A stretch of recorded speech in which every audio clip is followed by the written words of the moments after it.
My dad says Christmas is about family, about togetherness, about pulling your weight. He said it every year for as long as I can remember, usually with a smile that never quite reaches his eyes. And every year I nod along because nodding is easier than arguing, and arguing has never changed anything in this house. But last Christmas Eve was different. Not louder, not crueler in an obvious way, just clearer. It started the same way it always does. The house smelled like pine cleaner and cinnamon candles, the kind my mom buys in bulk every December. Christmas music played too loudly from the living room speaker, competing with the clatter of dishes and my sister's laughter as she FaceTimed her friends upstairs. Outside, snow pressed softly against the windows, like the world was trying to be gentle even if we weren't. I was standing in the kitchen, rolling dough for cookies I wouldn't get to eat, when my dad called my name. Not yelled. Not asked, just called. The way you call someone when you already expect them to come.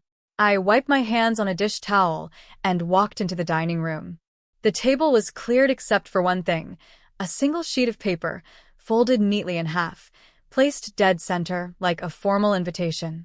Or a verdict. My dad stood beside the chair at the head of the table. He didn't sit. He never does when he's about to assign something. My mom hovered near the hallway, scrolling through her phone, half present in the way she's mastered over the years. This year's going to be busy, my dad said, tapping the paper with 2 fingers. We're hosting more people than usual. I nodded again, already feeling that familiar tightening in my chest. He slid the paper toward me. So, I made a list. I picked it up. Clean the house. Prepare dinner. Wrap all the gifts. Set the table. Handle dessert. Make sure everything looks perfect. The words blurred together for a second, not because I couldn't read them, but because I'd read them before. Maybe not written down like this, but carved into expectation, into routine, into who I was supposed to be. My dad cleared his throat. Your sister has had a long year, he added, as if that explained everything. And your mom's been stressed. I need you to step up. Step up. The phrase landed heavy. My mom finally looked up from her phone and smiled, light and careless. Don't take it so seriously, she said. You're good at this stuff. Good at this stuff. Like I was born knowing how to disappear into responsibility. Upstairs, my sister laughed again, loud and free. I could hear her through the ceiling, talking about outfits and plans, about how she couldn't wait for everyone to see the tree. No one handed her a list. No one ever did. I folded the paper slowly, carefully, like it might cut me if I moved too fast. Dinner by 6, my dad added. And don't forget, my coworkers are picky. He said it the way someone reminds a waiter not to mess up an order. I smiled. Small. Automatic. The kind of smile that keeps things moving. Okay, I said. And that was it. They turned away. Conversation over. Decision made. I stood there alone in the dining room, the list warmed my hand, the music still playing, the house still pretending to be festive. Something inside me shifted, not sharply, not dramatically, but enough that I noticed. Because for the first time, I wasn't angry. I wasn't hurt. I was calm. Not the calm of acceptance, but the calm of knowing something important had already ended. I looked down at the list again, and my dad's handwriting, neat and deliberate, like this was a gift he was proud to give. And suddenly, it hit me how symbolic it was. No card. No thank you. No acknowledgement of the year I'd had, the things I'd put on hold, the ways I'd helped without being asked. Just chores. Just expectations.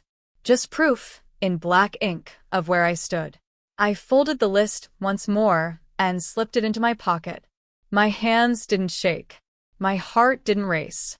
Because while my dad thought he'd handed me my role for Christmas, he had actually given me something else entirely. Clarity. And standing there, surrounded by decorations I'd be expected to maintain but never enjoy, I realized something quietly, something I hadn't admitted to myself before. This would be the last Christmas Eve I spent like this. He just didn't know it yet. That list didn't come out of nowhere. It never does. Things like that are built slowly, over years, layered so carefully into daily life that you don't even realize you're carrying more weight than anyone else until your back starts to ache.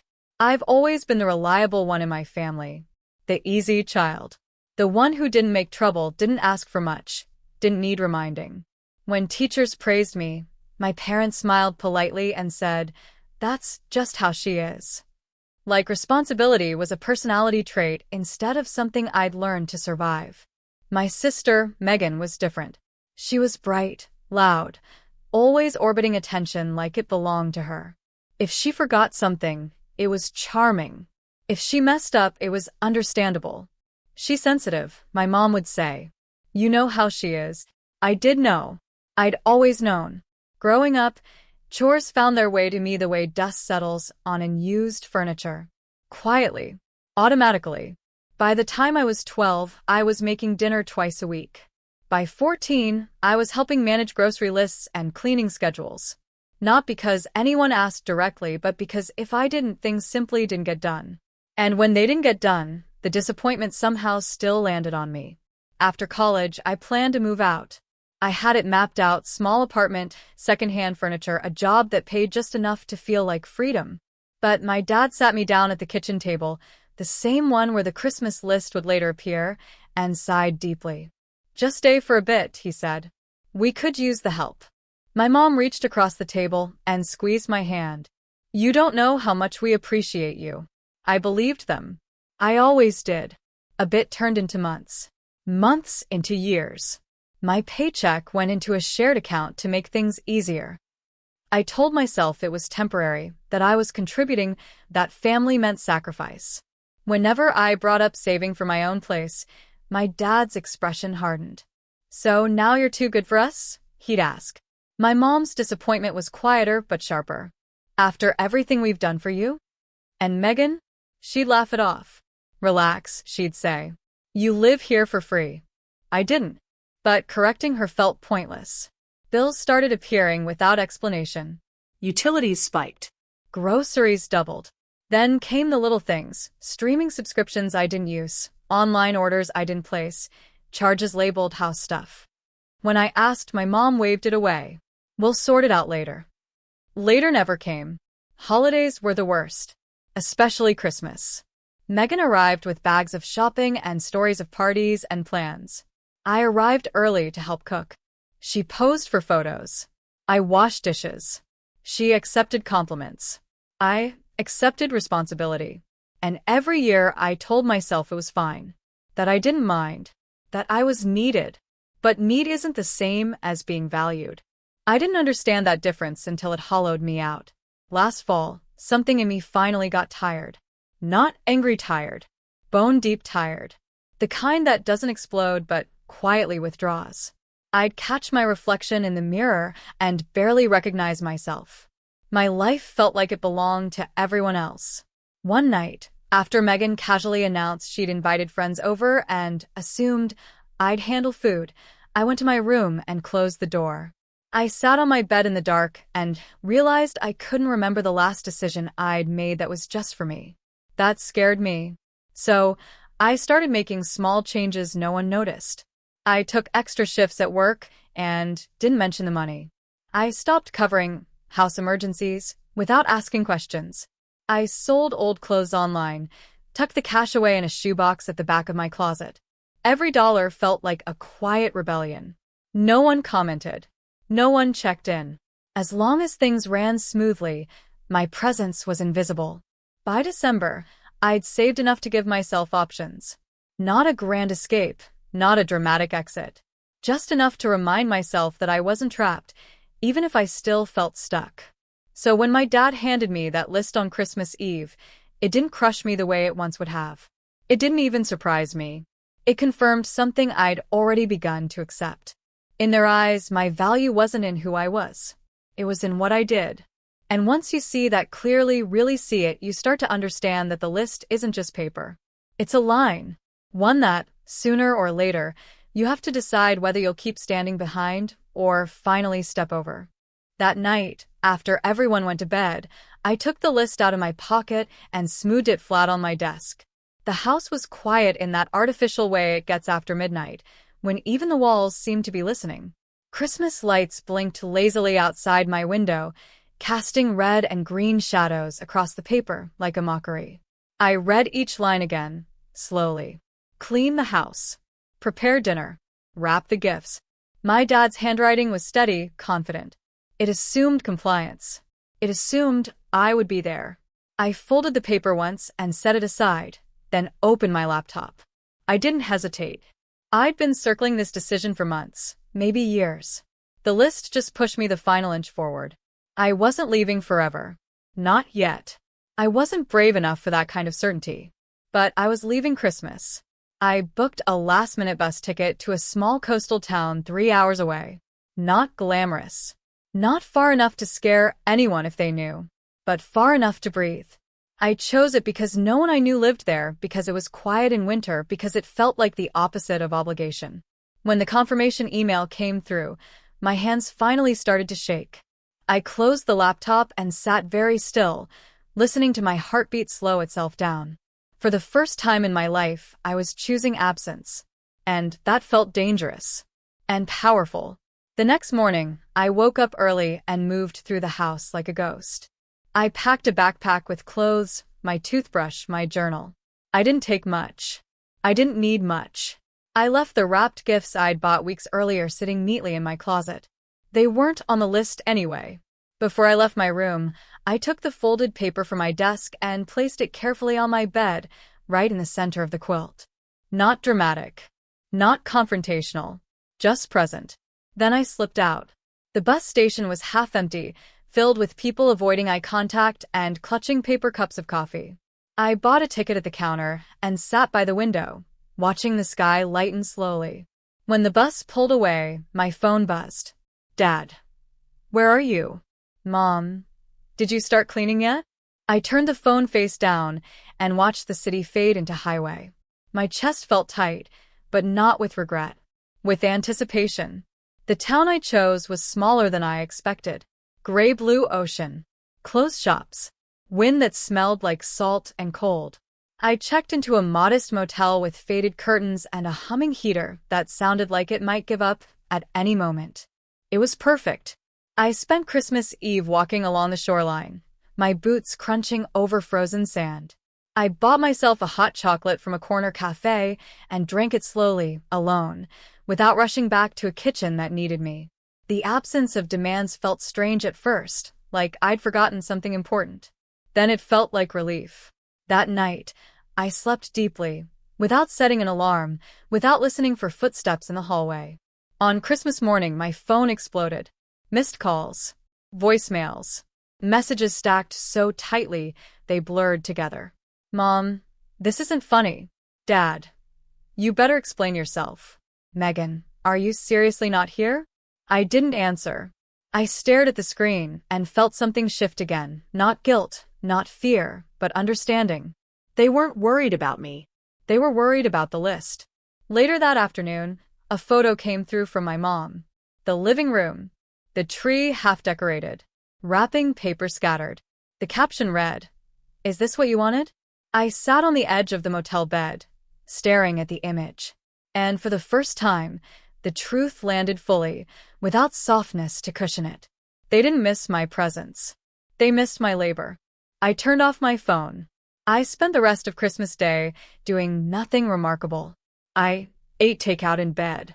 I watched a movie I'd already seen.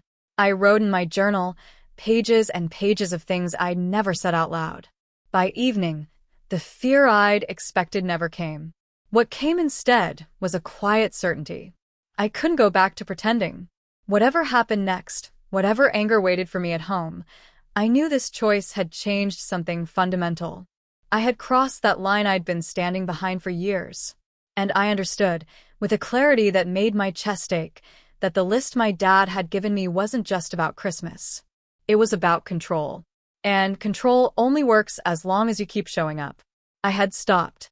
I went home 2 days after Christmas. Not because I missed them. Not because I felt guilty. But because avoidance can only take you so far before it turns into another kind of prison. I needed to face what I disrupted. I needed to see them clearly, without the haze of obligation blurring my vision. The house looked the same from the outside. Snow shoveled neatly. Wreath still hanging on the door. Normal. That word felt almost offensive. Inside, the air was tense, like it had been waiting for me to return so it could finally exhale. My mom was the first to see me. She didn't say my name. She didn't say anything at all. Her face tightened, her mouth flattening into a line that told me I'd crossed some invisible boundary she never planned to explain. My dad appeared behind her, jaw clenched, shoulders squared. He looked at me the way he looks at things that disappoint him, not with sadness, but with irritation. "Sit," he said, pointing toward the living room. Not hello. Not are you okay. Just sit. Megan came down the stairs slowly, arms folded, eyes sharp. She looked tired, not from worry, but from inconvenience. The shouting started almost immediately. Do you have any idea how embarrassing that was? People were asking where you were. You left us to handle everything. You ruined Christmas. The words piled up, one on top of another, filling the room like smoke. I let them talk. I watched their faces instead of listening. My dad's anger, my mom's wounded pride, my sister's barely hidden annoyance. They weren't asking why I left. They were demanding an apology. When there was finally a pause, I spoke. "I went away," I said. My dad scoffed. "Away where?" "It doesn't matter." That set him off. He leaned forward, hands braced on his knees. "It matters when you disappear without a word and leave us scrambling." Scrambling. I almost laughed. "I left because I didn't want to spend another holiday being treated like staff," I said quietly. My mom gasped, offended. "That's ridiculous." "Is it?" I asked. "You handed me a list of chores for Christmas." My dad's face hardened. "That list was about responsibility." "No," I said. "It was about control." Megan rolled her eyes. "Oh my God, you're being dramatic. We all help." "No," I said again, turning to her. "I help. You host." Silence cut through the room. For a moment, no one knew what to say. Then my dad straightened, regaining his authority like a coat he dropped. "We raised you," he said. "We gave you a home. You owe us." That word, "oh," hit harder than any shout. "I've paid," I said. "In money. In time. In every part of my life you've decided belongs to you." My mom stepped forward. "Families make sacrifices." "I know," I said. "I've been the sacrifice." That was when my dad stood up. "If you don't like how things work here, maybe you shouldn't be here at all." The room went very still. I looked at him, really looked at him, and felt something inside me settle into place. "I agree," I said. Megan laughed, sharp and disbelieving. "You can't be serious." "I am." I stood up, my legs steady. "I'm not staying." My mom's eyes widened. "Don't be impulsive." "This isn't impulsive," I said. "This is overdue." I went upstairs and packed a small suitcase. No one followed me. No one tried to stop me. When I came back down, they watched like spectators at a show they didn't fully understand. At the door, my dad spoke again. "You'll regret this." Maybe I would. Maybe I wouldn't. But as I stepped outside into the cold, I felt something I hadn't felt in a long time. Light. Behind me, the door closed. And for the first time, it didn't sound like loss. It sounded like release. I didn't go far at first. Just across town, to a friend's spare room that smelled faintly of laundry detergent and old books. It wasn't freedom yet, not in the cinematic sense. There were no sweeping views or dramatic music, just a mattress on the floor and a door that closed when I wanted it to. And still, it felt unreal. For the first 2 days, my phone stayed silent. Not peaceful silent. Calculated silent. The kind that exists before a storm breaks. I knew my family well enough to recognize the pattern. They were regrouping. On the third morning, the messages started. "Dad, we need to talk." "Mom, this has gone too far." "Megan, you're really going to do this to us?" I didn't respond. Not because I didn't care, but because I finally understood that explanation was just another task they expected me to perform. Another emotional chore. By the end of the day, the tone shifted. Mom, you left us in a difficult position. Dad, we've had to make adjustments. Megan, don't act shocked. The next message came with a photo attachment. My stomach tightened before I even opened it. It was my car, or what used to be my car, parked in the driveway. A sold sign taped to the windshield. I stared at the screen, waiting for the panic to arrive, waiting for my breath to catch, my hands to shake. It didn't. Instead, something inside me went very still. They'd done it. They'd taken the one thing I truly owned. The thing I paid for, maintained, relied on.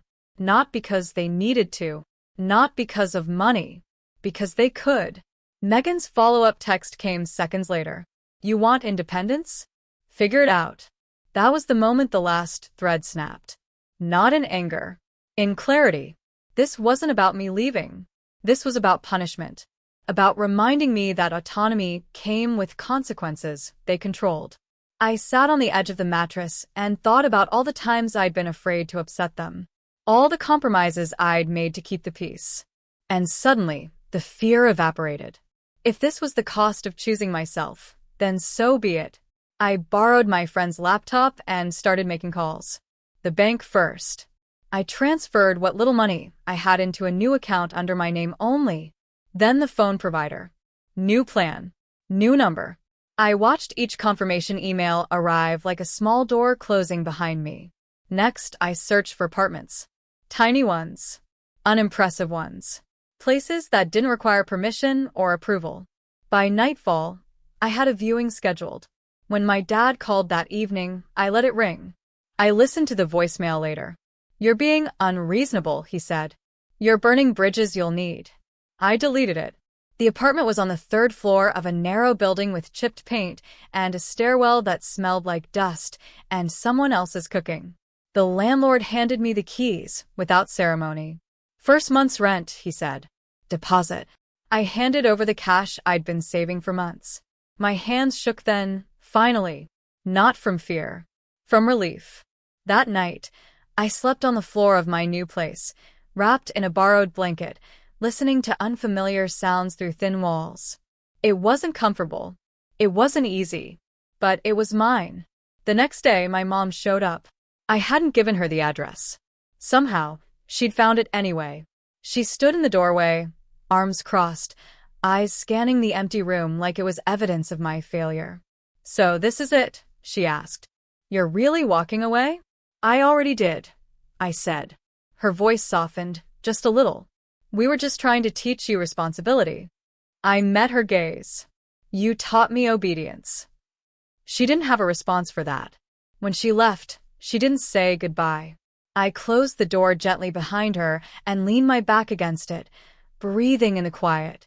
This wasn't revenge. This was survival. And for the first time, I wasn't waiting for permission to live. The silence in my apartment became a companion. At first, it felt strange, even unsettling. I'd spent so many years answering to everyone else that not answering to anyone felt almost like forgetting how to breathe. My phone sat quietly on the counter. No missed calls flashing, no urgent texts piling up. For the first time, my existence wasn't defined by the demands of others. I brewed my morning coffee and walked to the window. The streets outside were quiet, a few early risers bundled against the cold, their steps crunching in rhythm with mine. I realized that for the first time in my life, I didn't have to adjust my pace to anyone else. I could simply move. Simply exist. And the weight I'd carried for years, the unspoken expectations, the quiet obligations, was slowly falling away. I unpacked the last of my boxes that morning. Clothes, a few books, the trinkets I'd saved over time. I arranged them carefully, not because anyone would judge me, but because it felt right for me. There were no chore lists waiting for approval. No one hovering, silently evaluating every movement. The freedom was subtle, almost imperceptible at first, but I could feel it in the tension leaving my shoulders, in the way my chest expanded with each breath. Then came the text. Megan's first message. Dad says you're being difficult. I didn't reply. My mom's email followed. A long, careful explanation of family disappointment and subtle guilt. I deleted it without reading the whole thing. It didn't matter. I wasn't obligated to justify myself anymore. Not my time, not my energy, not my life. I started exploring small independence rituals. I cooked meals solely for myself, choosing what I wanted rather than what was expected. I cleaned my apartment on my schedule, not to meet someone else's standard, but to create a space that felt lived in, personal, mine. Each act was a reclaiming of autonomy, a tiny revolution. Even mundane tasks, washing dishes, folding laundry, making my bed, became symbols of freedom, no longer chains of duty. A week later, I found the folded list hidden in one of my bags. The paper that had once dictated my role, my worth, now seemed small and fragile in my hands. I held it for a moment, thinking of the Christmas Eve when it had been placed before me with authority, when my value had been measured in chores rather than love or presence. Then I tore it slowly, deliberately, letting the pieces drift into the trash. The sound of it hitting the bottom was final, unceremonious, and perfect. By the second week, I had a rhythm. Life in my apartment was quiet but full in a way that mattered. I laughed over simple dinners, read books without interruption, and allowed myself to rest without feeling guilty. The absence of control was exhilarating. The presence of choice was intoxicating. New Year's Eve came, and with it, a quiet celebration of my own making.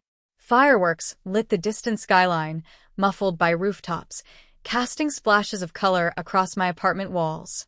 I sat cross-legged on the floor, a cup of tea in my hands, no one to report to, no one to please. The freedom I felt wasn't flashy or dramatic. It was gentle, persistent, and entirely mine. I didn't need acknowledgement, not from them, not from anyone.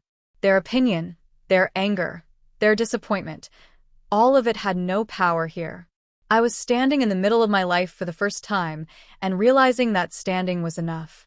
I thought back to the list, to the look on my dad's face, to the dismissive smirk on my sister's.